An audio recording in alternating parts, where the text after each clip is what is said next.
So Brian Island, here we are, mate, and great to be talking to you. So Brian is the founder. Yeah, Brian is the founder and CEO of Slave Free Trade.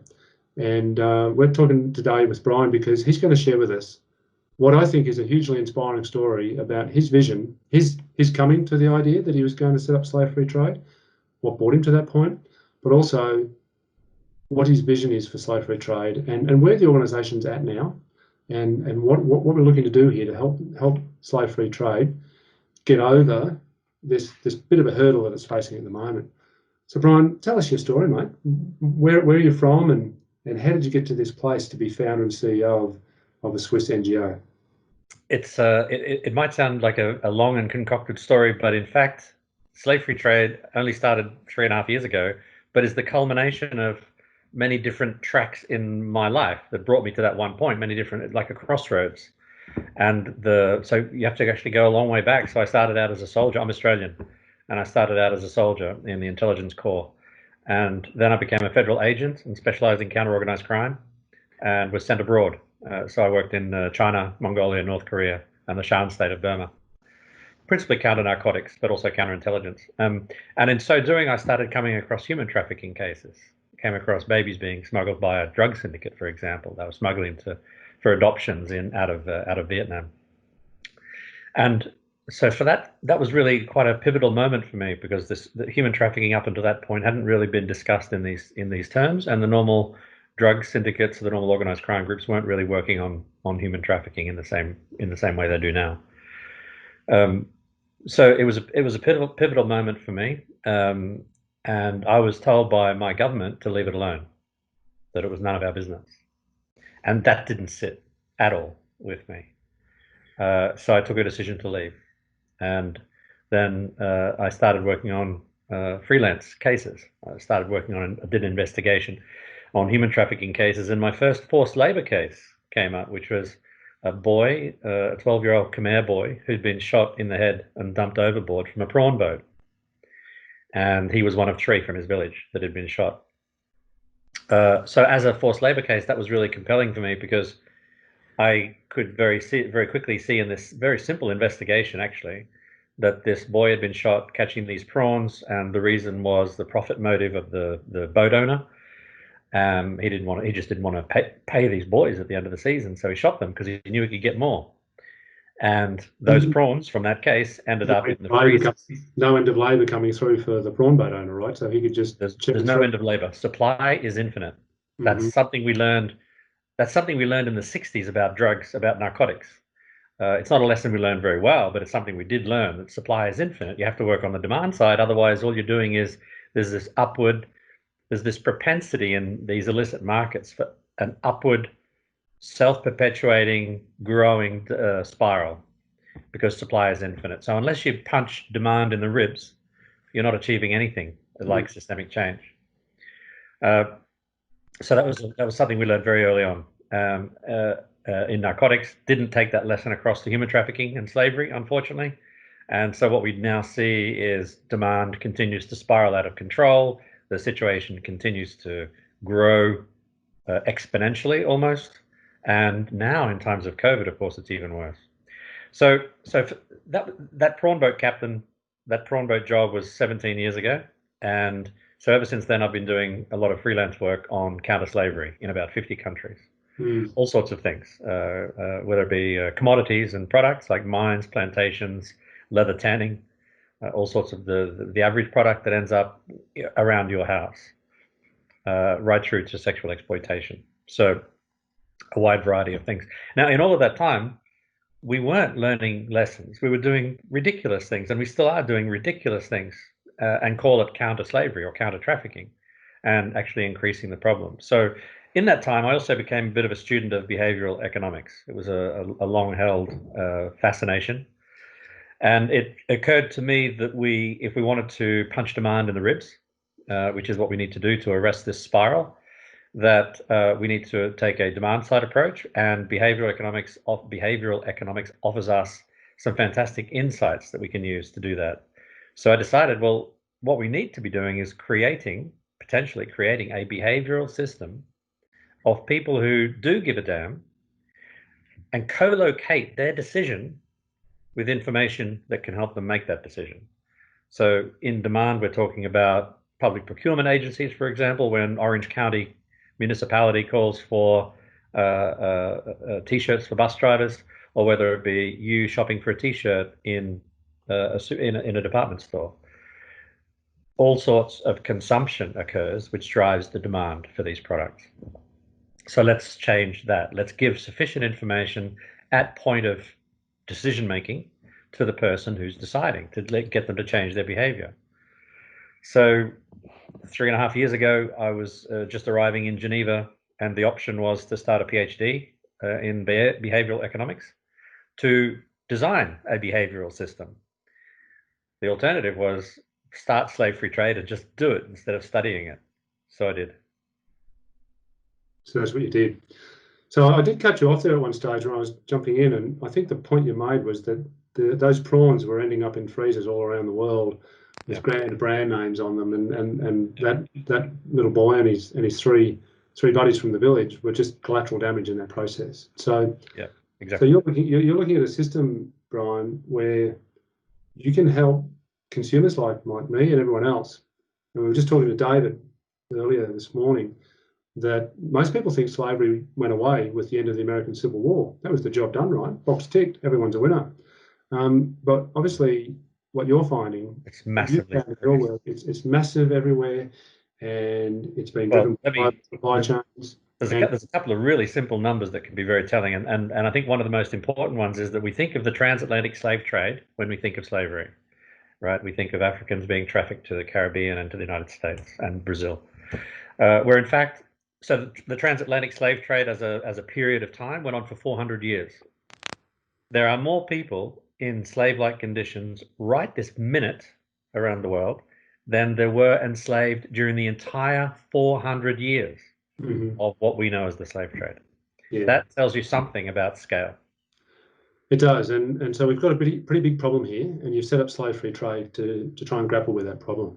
So technology is part of it, but there's more. There's more to Slave Free Trade than just technology. So just quickly talk us through the key pillars of what Slave Free Trade's doing, mate.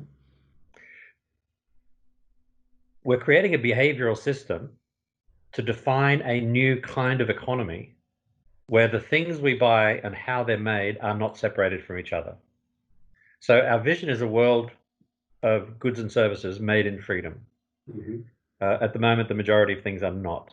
Slavery, because it occurs very strongly in the lower tiers of the supply chain around primary production in particular and logistics, then it permeates everywhere. You know, you can't get a chocolate bar on the shelves these days that pretty much doesn't have quite a massive slavery risk. And same with your coffee. Almost all coffee has a slavery risk. It's a phenomenal percentage. So the way we do it is we've kind of the first project that Slave Free Trade is taking on, we call it Libertas, which is combining a human rights framework. So this is a way to understand working conditions in a workplace by taking not a definitive slavery definition, but a broad human rights definition about what is decent work. Because decent work and modern slavery are on the same spectrum, just at opposite ends, the human rights spectrum. Modern slavery is kind of this murky pool at the bottom. So I like to think of this as a series of escalators. Each of the human rights in a workplace are an escalator. And you just appear on that escalator at whatever level. And if you're moving down on any of those human rights indicators, you're heading towards modern slavery, whether it's the first indicator or the 60th indicator. We have 100 indicators in our framework. And if you're moving down on any of those, it doesn't matter which ones they are. They can all take you towards modern slavery. It's a slippery slope. If we prove decent work in a workplace, we have disproved the existence of modern slavery. They cannot coexist. They are kryptonite to each other, so to speak. So what we want to do is we use this human rights framework to define human rights for the human rights, define decent work with a human rights lens, and the technology to automate and scale that. Because if we can't automate and scale it, then we should just continue actually what we're doing, which is kind of pointless, which is sending me out and I'm asking those questions when I go to workplaces. I go to a factory and I ask those questions about the human rights background and looking for indicators of the human rights problems. But that's not automatable, that's not scalable, and it certainly can't tackle the tens of millions of cases that we have in front of us. And the day after you leave, it all just goes back to normal. Exactly. The problem with So we want to address a lot of the deficiencies of existing go-to systems. Go-to systems at the moment include, for example, audit. So an auditor goes out to less than 0.1% of a supply chain once every 2 years, and it's considered enough. The bar is set so low. How do we think that that's going to be effective? It's unbelievable how we could possibly think it. It's a rubber stamping exercise to be able to put in some communication on your website that you're doing something about it, and you get a nice certificate for it. It's tantamount to greenwashing. It's absolute greenwashing. Yeah, I'm there with you. And so what you're going to do is have a system that's actually running in the background all the time. It's always on, right? Yes. And so gathering data from people who are working in those supply chains, and about their working conditions against your 100 criteria, as you say. How are they going out there? And you're looking to automate the gathering of that, so that this all comes together and companies get scores and this becomes transparent. So that people at the decision can make wise decisions based on proper information. Exactly. One of the really important things is the distributed nature of what we're building. So it's a distributed human rights intelligence system, because we could canvass human rights in workplaces all we like, and lots of other projects are doing quite similar things in what is called the worker voice space, where there is an app that is used to ask people in a workplace about their conditions. There's about 100 projects at least doing that, but it's not a distributed system. They can't communicate that information. They can't package that product with that information so the person who's buying that product knows right there and then. Because at point of sale, you are approving the way that thing was made. When you buy your coffee in a cafe, you are saying to the barista, you approve the way that coffee was made, even though you have absolutely no information about how it was made. However, when you co-locate that information, that background information, it's like, imagine for every product, you're opening a window behind it, and through that window, in real time, you can see what's going on in the background, the journey that product has taken to get to you, and the quality of that journey. And we reduce that to quite simple numbers. The human rights framework gives us the ability for the first time to quantify human rights. We can put a number on each of those 100 indicators and tell you where on the escalator you are. And next year you need to improve that number, and you have to, and you can measure it. Suddenly you can measure human rights, which means it's actionable. Yeah. It's no longer open to the terrible arbitrariness, for example, of an auditor's perspective. Right. So the key word, and I know you've said this word many times, and we were, again, just reflecting on this as we were putting the pitch deck together. The thing that seems to really capture what you're doing is this word transparency. Yeah. We're looking to bring transparency to a very dark, opaque place. And because it's all hidden away, it's all very opaque, it can happen. And there's no real consequence, as you found in much of the work, and particularly with those 3 boys. Yeah. And so by shining a light on it, you allow people to be able to see it, as you say, that window that pulls back behind every product, and people can start making decisions based on truthful information. Exactly. So this is pretty cool. So we love it. We think Slave Free Trade's got a great mission and needs to be up and running as soon as possible. It's urgently needed. Yeah. So where are you now, mate? What's the position? Where is Slave Free Trade now, and what are we making this pitch deck for? We've already chatted about this with David, and he's given us a clear view, but just to hear it from you as well. Same thing.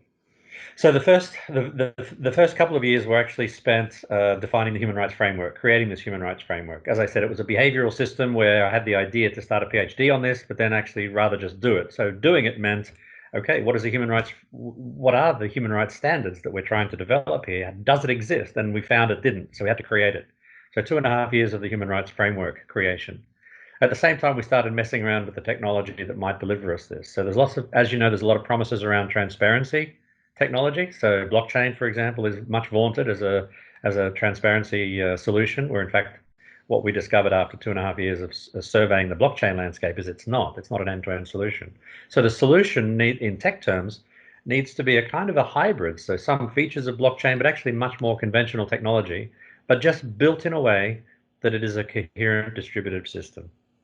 So now we are building that tech. It's the tech pieces for the core of this system.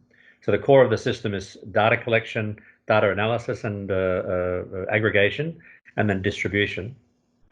That very core piece of the system is what we're currently designing, and we're trying at the same time to code. The barriers we have are that we're a completely volunteer workforce, so nobody's paid. There are a couple of us working full-time on the project, unpaid, but the vast majority of people are working 5 hours a week. So at that pace, we're moving very slowly. So the initiative is not actually achieving the milestones that we would set out for it otherwise in a paid organization. So what we're trying to do now is find partners to help us accelerate the development of this, let's call it a minimum operational product, the core system. Because once we deploy that, it's also a revenue generating system. So the same core machinery generates data, generates revenue. So this is a very important feature of what we're building. We're building towards a self-sustaining NGO, but we need a bit of a kick right now to get us to that minimum operational product before the data engine and the revenue engine starts to roll. Got it. Sounds pretty clear to me, and this is what we're working on now. David and I are working on the presentation as we speak, and we thought we'd just connect in with you and get your views and really hear that inspirational story, because you know, so many non-profits, but also businesses today, there's more and more businesses setting up with a social or environmental goal as their primary motivator. So many startups just don't get off the ground. They just don't make it. Yeah. I keep saying they founder on the rocks as they try and push their boat out into that grand ocean of things. And a good idea is not enough. A good idea is not enough, exactly. And so what we're looking to do here is to try and inspire people to come and say, wow, we love Slave Free Trade, we love what they're doing, and to start getting them to make financial commitments to help you get over this hump. It's going to get you, it's much like get you off the rocks and get that boat sailing. And once that boat's sailing, as you say, the engines that you've got kick in themselves. It'll keep us off the rocks. Exactly.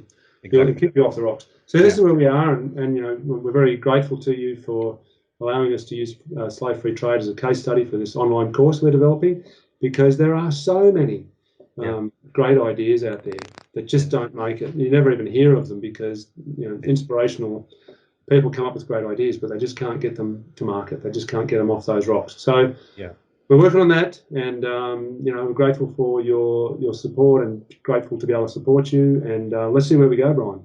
Yeah, great. Thank you. Very excited. Look forward to seeing the outcome. Yeah. Thanks for your help, Scott. Been terrific. Good one, mate. Cheers.